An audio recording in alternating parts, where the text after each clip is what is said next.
जंगल में गर्मी बढ़ रही थी। अब जंगल में भोजन ढूंढना मुश्किल हो गया था। इस वजह से जंगल के सब पक्षी बहुत परेशान थे। ऐसे ही एक दिन रानू चिड़िया को कुछ दाने नजर आते हैं। अरे बाप रे, इस जंगल में तो बहुत ज्यादा गर्मी हो रही है। शुक्र है मुझे ये 2 दाने मिल गए हैं।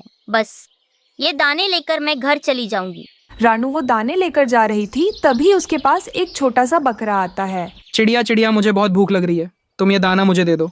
गर्मी की वजह से इस जंगल में भोजन ढूंढना बहुत मुश्किल हो गया है। मैंने 2 दिनों से कुछ भी नहीं खाया। अगर मैं अब ये दाना नहीं खाऊंगा तो मर जाऊंगा। अरे बकरे, तुम्हें क्या हो गया है? गर्मी की वजह से तुम बहुत कमजोर लग रहे हो। इस वक्त इस दाने की जरूरत मुझसे भी ज्यादा तुमको है। ये दाना तुम खा लो, मैं कहीं और से भोजन ढूंढ लूंगी अपने लिए। रानू चिड़िया इतना कहते ही वो बकरा जल्दी से दाना खा जाता है। दाना खाते ही वो बकरा एक जादुई परी में बदल जाता है।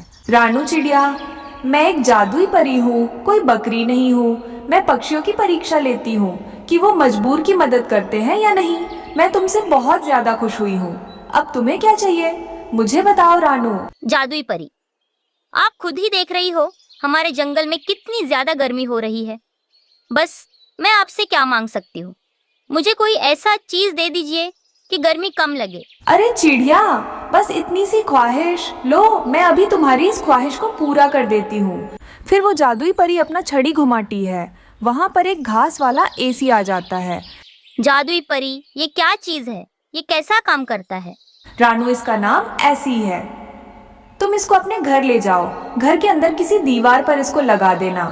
फिर देखना, तुम्हारा पूरा घर हमेशा के लिए ठंडा रहेगा, क्योंकि ये एक जादुई एसी जो है। अरे वाह जादुई परी, ये तो बहुत अच्छी बात है। आपने तो मेरी सारी मुश्किलें कम कर दी। फिर रानू चिड़िया वो घास वाले एसी को अपने घर ले जाती है और उस एसी को दीवार पे लगा देती है। दीवार पर लगाते ही वो जादुई घास वाला एसी ठंडी ठंडी हवा देना शुरू कर देता है। रानू और गुड़िया आराम से एसी के सामने बैठ जाते हैं। अरे वामा, ये क्या चीज है जो ठंडी ठंडी हवा छोड़ रही है? ऐसे तो गर्मी का मौसम बहुत आराम से चला जाएगा। माँ, बाहर तो इतनी ज्यादा गर्मी हो रही है ना, क्यों ना आप बाकी सारे पक्षियों को भी बुलाकर लाई। हाँ गुड़िया बेटा, हाँ गुड़िया बेटा, मैं भी यही सोच रही थी। मैं अब भी जाकर बाकी पक्षियों को बुलाकर लाती हूँ। फिर रानू चिड़िया जल्दी से सबके पास जाती है और अपने घर ले आती है। सब पक्षी एसी को देखकर हैरान थे कि ये क्या चीज है जो ठंडी ठंडी हवा दे रही है। रानू, ये घास वाला कौन सा चीज है? इसमें से इतनी ज्यादा ठंडी हवा आ रही है, दिल कर रहा है कि बस यही बैठी रहूं। रानू, ये क्या चीज है? ये तुम्हारे पास आई कैसे? अरे कालू भैया, आप आम खाइए ना, कि गुठलियाँ क्यों गिनते हो हमेशा? हाँ कालू, रानू सही कह रही है। इतनी ज्यादा गर्मी में हम सबको ठंडी ठंडी हवा मिल रही है, ये काफी नहीं है क्या? उस दिन सभी पक्षी सुकून से एसी की ठंडी हवा खाने लगते हैं। अपने घर वापस जाकर गोरी कव्वी कालू से कहती है, कालू जी, वो एसी तो हमारे घर में रहना चाहिए, लेकिन वो एसी रानू के घर में कहाँ से आ गई? वो छोटी चिड़िया के घर में एसी है। ये बात मुझे बिल्कुल भी बर्दाश्त नहीं हो रही है। गौरी, रानू दाना लेने के लिए जब बाहर जाएगी, हम दोनों चुपके से उसके घर के अंदर जाकर एसी निकालकर हमारे घर में लगा देंगे। उस दिन रानू जब भोजन लेने के लिए बाहर गई हुई थी, गोरी और कालू चुपके से घर के अंदर जाकर उस घास वाले एसी को उतार लेते हैं। अरे वाह कालू जी, आज रात तो बहुत मजा आ जाएगा। हाँ गौरी, जल्दी चलो वरना रानू आ जाएगी। ऐसा कहकर वो दोनों एसी को लेकर अपने घर आ जाते हैं। आकर उस एसी को लगा देते हैं। उन दोनों को एसी कैसे चलाते हैं वो नहीं आता था। गौरी गलती से गलत बटन दबा देती है। एसी में ठंडी हवाओं की जगह गर्म हवा निकलना शुरू हो जाती है। हवा इतनी गर्म थी कि इस एसी में से आग निकलना शुरू हो जाता है। गौरी, ये आग कहाँ से आ रही है? इस आग को बुझाओ, जल्दी से बुझाओ गौरी। धीरे धीरे आग घर पूरा फैल जाती है। इस एसी ने तो हमारी ऐसी की तैसी कर दी। इस तरह उन दोनों को अपनी लालच की सजा मिल जाती है। गर्मी बढ़ रही थी। ऐसे गर्मी के मौसम में रानू चिड़िया नारियल पानी बेचने के लिए जंगल से दूर जाकर कुछ नारियल पेड़ से उतार लेती है। गर्मी होने के कारण मीठा मीठा नारियल पानी पीने के लिए रानू चिड़िया के पास कई सारे पक्षी आते हैं। रानू, गर्मी बढ़ रही है, मुझे एक नारियल दे दो। वैसे एक नारियल कितने का है? एक नारियल सिर्फ 20 रुपए में दे रही हूँ। ठीक है, मुझे जल्दी से एक नारियल दे दो। चिड़िया उस कबूतर को एक नारियल दे देती हैं। मीठा मीठा नारियल पानी पीकर वो कबूतर रानू को 20 रुपए दे देता है। ऐसा दिन भर नारियल पानी पीने के लिए रानू के पास कई सारे पक्षी आते हैं। रानू कुछ काम करके पैसे कमाए, कौवे ये सब देख चुप रहे। ये तो हो ही नहीं सकता। कालू जी, वो रानू है ना, वो रोज रोज सुबह दूर तालाब के पास जाकर वहां से नारियल ले आकर बस 20 रुपए में बेचती हैं। वो रानू तो बस फ्री में ही पैसे कमा रही है। आप ऐसा क्यों नहीं करते कालू जी? गौरी, पहले से ही रानू नारियल पानी बेच रही है। अगर मैं ठेला लगाकर नारियल बेचूं तो क्या पक्षी मेरे पास नारियल पानी पीने के लिए आएंगे? आप क्यों ना ठंडा ठंडा नारियल पानी बेचो, वो भी बर्फ में रखकर। गर्मी का मौसम है, ठंडा नारियल पानी पीने के लिए पक्षी जरूर आपके पास आएंगे। कालू कौवा ऐसा ही करता है। वो दूसरे दिन रानू चिड़िया के बगल में ही अपना एक नारियल का ठेला लगा लेता है। नारियल पानी ले लो, ठंडा ठंडा बर्फ वाला नारियल पानी। अरे वाह, मजा ही आ गया फ्रिज का ठंडा ठंडा नारियल पानी पीकर। ठंडा ठंडा नारियल पानी पीने के लिए कालू कौवे के पास पक्षियों की भीड़ लग जाती है। अब तो रानू चिड़िया के पास कोई भी नारियल पानी पीने के लिए नहीं आ रहा था। वो चुपचाप अपने ठेले के पास बैठकर पक्षियों को ठंडा ठंडा नारियल पानी पीते हुए देख रही थी और मन में मन ही कह रही थी, ऊपर वाले, ये पक्षियाँ तो पहले मेरे पास नारियल पानी पीने के लिए आते थे, लेकिन अब वो सब कालू कौवे के पास ठंडा ठंडा नारियल पानी पीने के लिए जा रहे हैं। अब मैं क्या करूँगी? शाम होते ही रानू चिड़िया अपने सारे नारियल लेकर घर वापस चली जाती है। तभी वहाँ पर उसकी बेटी गुड़िया आती है। ये क्या माँ, आज आप सारे नारियल वापस घर क्यों ले आए हो? क्या बताऊं गुड़िया बेटा, सब कालू कौवे के पास ठंडा ठंडा नारियल पानी पीने के लिए वहाँ जा रहे हैं। मेरे पास फ्रिज खरीदने के लिए पैसे नहीं है। अब मैं क्या करूँगी? मुझे कुछ भी समझ में नहीं आ रहा है। ये क्या माँ, आपने पक्षियों को बताया नहीं? फ्रिज का ठंडा ठंडा नारियल पानी पक्षियों के लिए हानिकारक हो सकता है। मैं पक्षियों को क्या बताऊं? गुड़िया, गर्मी इतनी भयंकर है, इसीलिए वो ठंडा ठंडा नारियल पानी पीना चाहते हैं। इस तरह कुछ दिन बीत जाते हैं। एक दिन रानू की माँ उसके घर आती है। क्या हुआ रानू बेटा, इतने सारे नारियल ऐसे घर में ही क्यों पड़े हैं? रानू चिड़िया सारी बातें अपनी माँ को बताने लगती है। रानू बेटा, हम नारियल से स्वादिष्ट बर्फी भी बना सकते हैं और पक्षियों को बेच सकते हैं, उससे अच्छा मुनाफा होगा। माँ, ये उपाय तो बहुत अच्छा है, लेकिन मुझे तो बर्फी बनाना नहीं आता। वो सब तुम मुझ पर छोड़ दो, मैं बर्फी बनाकर तुम्हें दूंगी, तुम जंगल के पक्षियों को बेचकर आना। फिर रानू की माँ नारियल को फोड़कर उसमें घी, शक्कर, बाकी की चीजें मिलाकर स्वादिष्ट नारियल की बर्फी बना लेती हैं। रानू चिड़िया ठेले पर नारियल की बर्फी रखकर बेचने लगती है। नारियल की बर्फी ले लो, स्वादिष्ट बर्फी। लूसी मिट्ठू, एक बार ये बर्फी चक्कर तो बताना, अगर पसंद ना आए तो पैसे मत देना। लूसी और मीठू मजे मजे से नारियल की बर्फी खाने लगते हैं। उन दोनों को देखकर वहाँ पर और भी पक्षियाँ नारियल की बर्फी खरीदने के लिए रानू के पास आते हैं। उस दिन रानू को बहुत अच्छा मुनाफा होता है। दूसरी तरफ गौरी कालू कौवे से कहती है, कालू जी, हमारे नारियल तो घर पे पड़े पड़े ही खराब हो रहे हैं। आप 4 दिनों में बस एक बार ही नारियल पानी बेचने के लिए जाते हो। गौरी, अब तो वो रानू भी नारियल का पानी नहीं बेच रही है, इसलिए मैं 4 दिन का मुनाफा एक दिन में कमा लेता हूँ और मैं खराब नारियल के पानी में बर्फ मिलाकर पक्षियों को पीने के लिए दे देता हूँ। अरे वाह कालू जी, आप तो बहुत ही स्मार्ट हो मेरे सुंदर पति। 2 दिनों बाद कालू कौवा नारियल पानी का ठेला लगा लेता है। नारियल पानी पीने के लिए उसके पास एक चील आता है। ओए कालू, मुझे मीठा ठंडा ठंडा नारियल पानी तो देना। कालू कौवा सड़ा हुआ नारियल के पानी में बर्फ मिलाकर चील को दे देता है। चील वो नारियल का पानी पीते ही उसको फेंक देता है। छी छी, गंदे कौवे, ये तो गंदा पानी है, ये तो नाली जैसा पानी है। तू पक्षियों को नारियल पानी के नाम पे ये गंदा पानी पिलाता है, अभी तुझे मैं बताता हूँ। ऐसा कहकर वो चील कालू कौवे के ठेले को तोड़कर कालू की अच्छे से जमकर पिटाई करता है। इस तरह कौवे को अपने दुष्ट कामों का सजा मिलता है। एक जंगल था। उस जंगल में हमेशा पानी की किल्लत होती थी। उस जंगल में गोरी और कालू के पास पानी का मोटर था जिसमें से पानी आता था। अक्सर उस जंगल के पक्षियों कालू और गोरी के पास कुछ दानों के बदले पानी ले लिया करते थे। अरे कालू जी, इस बार तो बहुत गर्मी पड़ रही है, अब तो सारी जंगल में पानी सूख चुका है। कालू जी, इस बार हम लोग पानी बहुत महंगे दाम में बेचेंगे। हाँ गौरी, तुम सही कह रही हो। ऐसे ही करेंगे, आने दो उन पक्षियों को पानी के लिए। अब जंगल में हर नदी में पानी सूख गया था, जिसके कारण एक जगह पक्षियां जमा हो जाते हैं। अरे दोस्तों, आज सुबह सुबह ही जंगल में सारा पानी खत्म हो गया है। अब हम क्या करेंगे? हरी तोती, इसमें नया कुछ नहीं है। हमारे जंगल में ऐसा पहले भी होता था। दोस्तों, अब हम यहाँ क्यों खड़े हैं? जल्दी से कालू और गोरी के पास जाकर उसके पानी के मोटर में से पानी ले लेते हैं। फिर सब पक्षियां अपने अपने मटके लेकर कालू और गौरी के पास चले जाते हैं। क्या बात है पक्षियों, क्या जंगल में अब फिर से पानी खत्म हो गया है?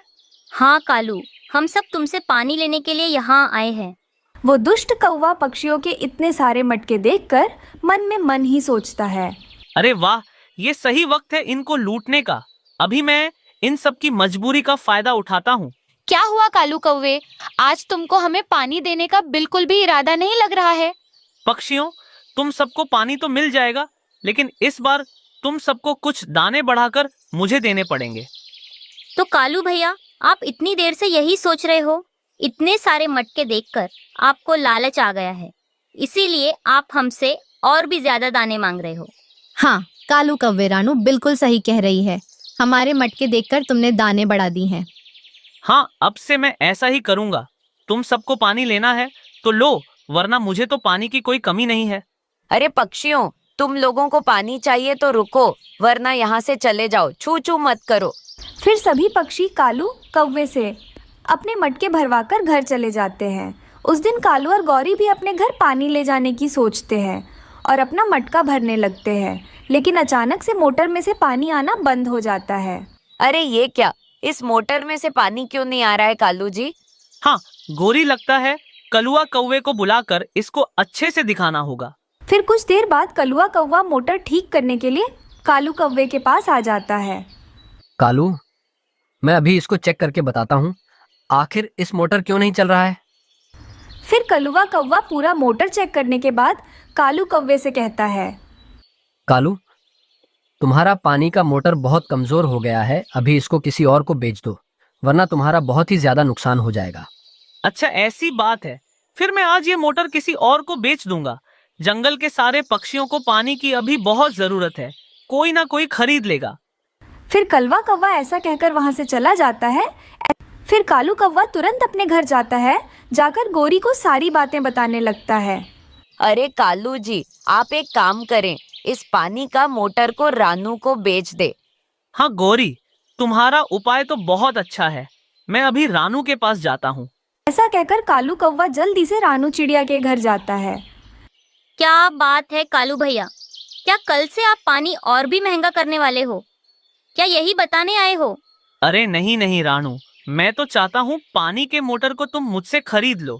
वैसे भी तुमको पानी की बहुत जरूरत है, वैसे मुझे दानों की बहुत जरूरत है, इसीलिए मैं मोटर तुम्हें बेच रहा हूँ। तुम चाहो तो मुझसे पानी वाला मोटर खरीद सकती हो। अरे वाह, ये तो बहुत अच्छी बात है। मैं इस कालू से मोटर खरीद लूंगी, फिर हम सब पक्षियों को पानी के लिए आसानी होगी। ठीक है कालू, मैं तुमसे दानों के बदले मोटर खरीद लेती हूँ। फिर कालू कौवा रानू को मोटर बेचकर अपने घर वापस आ जाता है। गौरी कालू बहुत खुश हो रहे थे। अच्छा हुआ, पानी वाला मोटर खराब होने से पहले ही बिक गई। अगर वो पूरी तरह खराब हो जाती तो मुझसे कोई नहीं खरीदता।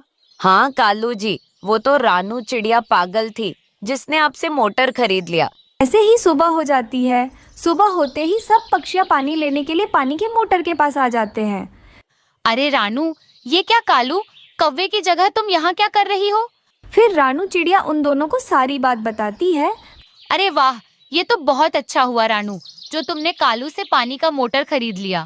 फिर सभी पक्षियां मोटर में से अपने मटके भर रहे होते हैं। तभी कालू और गौरी वहां आकर देखते हैं कि पानी आ रहा है। अरे रानू बहन, ये क्या, इसमें से पानी कैसे आ रहा है? मगर गौरी बहन, तुम ऐसा क्यों बोल रही हो? पानी के मोटर में से पानी ही आएगा ना?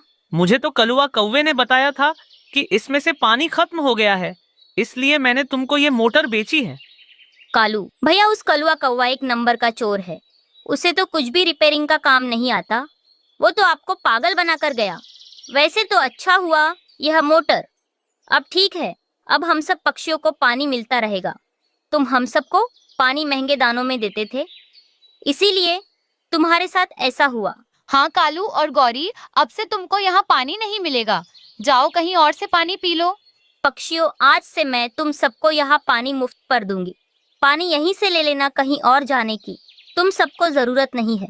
फिर कालू और गौरी के चालाकी की वजह से उन दोनों का बहुत नुकसान हो जाता है, लेकिन बाकी पक्षियों को उसका फायदा। गर्मी बढ़ रही थी।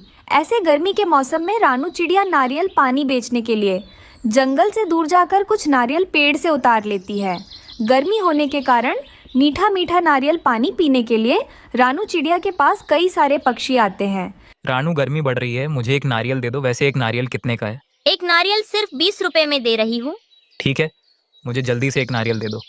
चिड़िया उस कबूतर को एक नारियल दे देती है।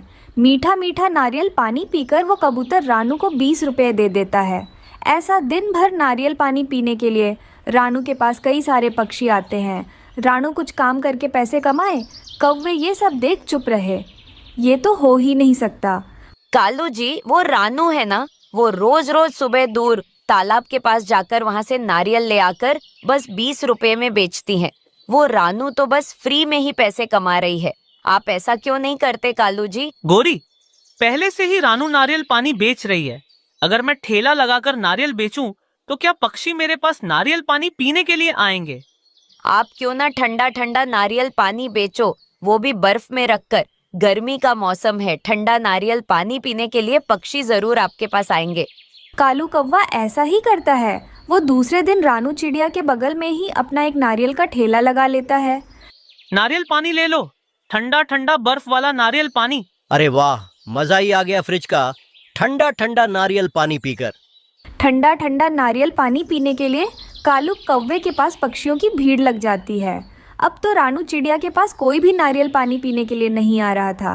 वो चुपचाप अपने ठेले के पास बैठकर पक्षियों को ठंडा ठंडा नारियल पानी पीते हुए देख रही थी और मन में मन ही कह रही थी, ऊपर वाले, ये पक्षियाँ तो पहले मेरे पास नारियल पानी पीने के लिए आते थे, लेकिन अब वो सब कालू कौवे के पास ठंडा ठंडा नारियल पानी पीने के लिए जा रहे हैं। अब मैं क्या करूँगी? शाम होते ही रानू चिड़िया अपने सारे नारियल लेकर घर वापस चली जाती है।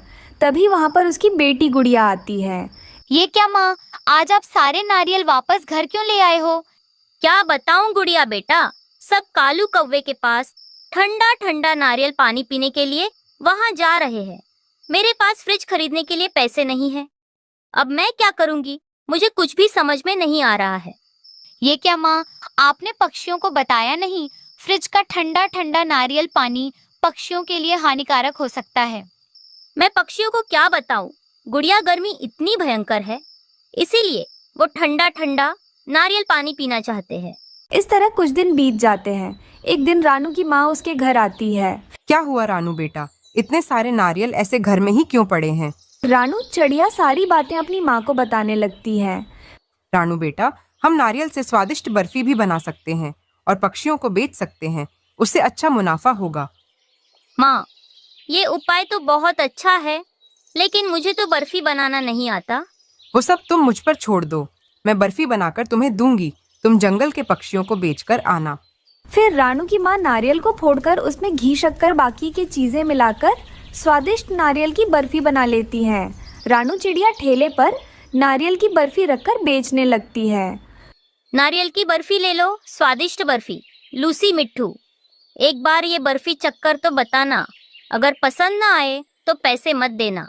लूसी और मीठू मजे मजे से नारियल की बर्फी खाने लगते हैं। उन दोनों को देखकर वहाँ पर और भी पक्षियाँ नारियल की बर्फी खरीदने के लिए रानू के पास आते हैं। उस दिन रानू को बहुत अच्छा मुनाफा होता है। दूसरी तरफ गौरी कालू कौवे से कहती है, कालू जी, हमारे नारियल तो घर पे पड़े पड़े ही खराब हो रहे हैं। आप 4 दिनों में बस एक बार ही नारियल पानी बेचने के लिए जाते हो। गौरी, अब तो वो रानू भी नारियल का पानी नहीं बेच रही है, इसलिए मैं 4 दिन का मुनाफा एक दिन में कमा लेता हूँ और मैं खराब नारियल के पानी में बर्फ मिलाकर पक्षियों को पीने के लिए दे देता हूँ। अरे वाह कालू जी, आप तो बहुत ही स्मार्ट हो मेरे सुंदर पति।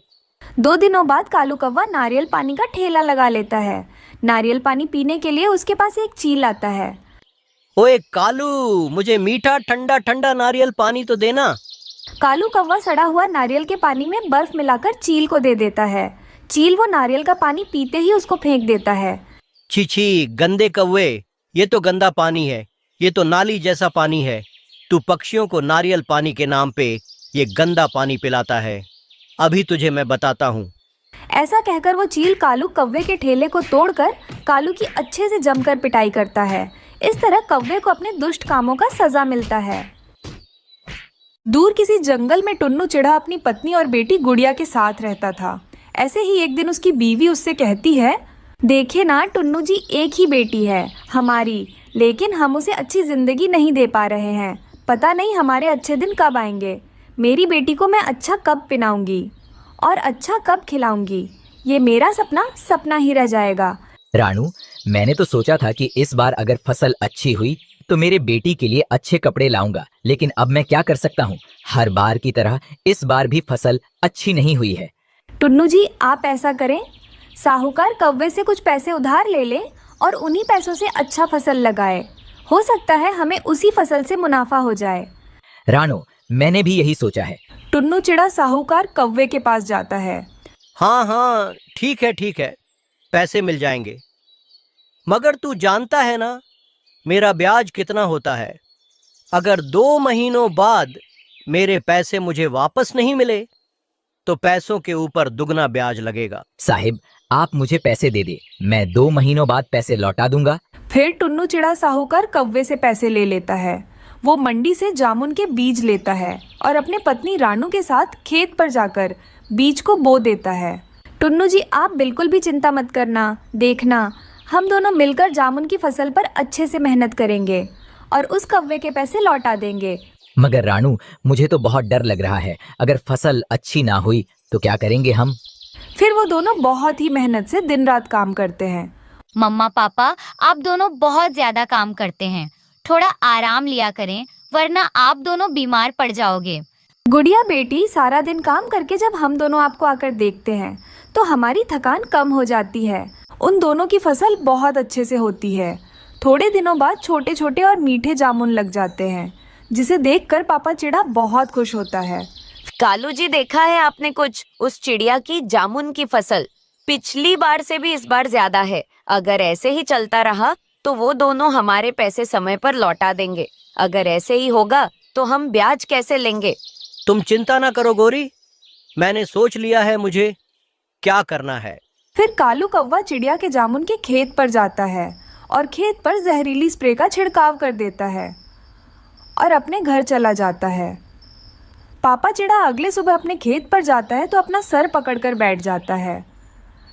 लुट गया, मैं लुट गया, मैं बर्बाद हो गया, मेरी जामुन की फसल बर्बाद हो गई। मैं साहूकार कौवे के पैसे कैसे लौट आऊंगा? टुन्नू चिड़ा रोता हुआ घर वापस जाता है। रानू बर्बाद हो गई है, हमारी सारी ही फसल बर्बाद हो गई है। अब हम कौवों के पैसे कैसे लौटाए? टुन्नू जी, आप शांत हो जाए, ऐसे रोने से कुछ नहीं होने वाला। अब हमको कुछ नया उपाय सोचना पड़ेगा। मम्मा पापा, अगर हम आलू की फसल लगा लें तो कौवों के पैसे देने से पहले ही आलू की फसल तैयार हो जाएगी। शाबाश गुड़िया बेटी, अब हम ऐसा ही करेंगे। मगर आलू का बीज लेने के लिए हमारे पास पैसे कहाँ से आएंगे? पापा, मेरा गुल्लक कब काम आएगा? फिर गुड़िया अपने गुल्लक से पैसे निकालकर अपने पापा को देती है और पापा चिड़ा मंडी जाता है। मंडी में आलू के बीज सस्ते ही थे। फिर पापा चिड़ा आलू के बीज खरीद कर ले आता है। वो पति पत्नी फिर से काम शुरू करते हैं और अपने खेत में आलू बो देते हैं। साहूकार पति पत्नी कौवे यही सोच रहे थे कि वो कोई जड़ी बूटी है, लेकिन चिड़िया के आलू जमीन के नीचे से फैलते गए। गुड़िया के पापा इस बार हमारी आलू की फसल सारा नुकसान पूरा कर देगी। हमारी आलू की फसल किसी को कानो कान खबर भी नहीं हुई, क्योंकि हमारे आलू तो जमीन के अंदर ही मोटे हो रहे हैं। फिर कुछ दिनों बाद माँ और पापा चिड़ा आलू की फसल काट लेते हैं और आलू की बोरियां बैलगाड़ी पर रखकर मंडी में ले जाते हैं। चाचा कबूतर चिड़िया से सारे आलू खरीद लेता है। चिड़िया बहन, अगर ऐसे ही आलू है तो मुझे और देना, मैं तुम्हें इन आलू को मुंह मांगे दाम देने के लिए तैयार हूँ। फिर शाम को पापा चिड़ा साहूकार कौवे के घर जाता है। साहूकार कौवे जी, ये लीजिए आपके पैसे जो मैंने आपसे उधार लिए थे, और ये 1 बोरी आलू मेरी तरफ से आपको। कालू जी, इसका मतलब चिड़िया के खेत में कोई जड़ी बूटियों का फसल नहीं था, वो तो आलू थे। ऐसी ही चिड़िया और उसका पति अपनी बेटी के लिए अच्छे अच्छे चीज खरीदते हैं और खुशी खुशी अपना जीवन बिताते हैं।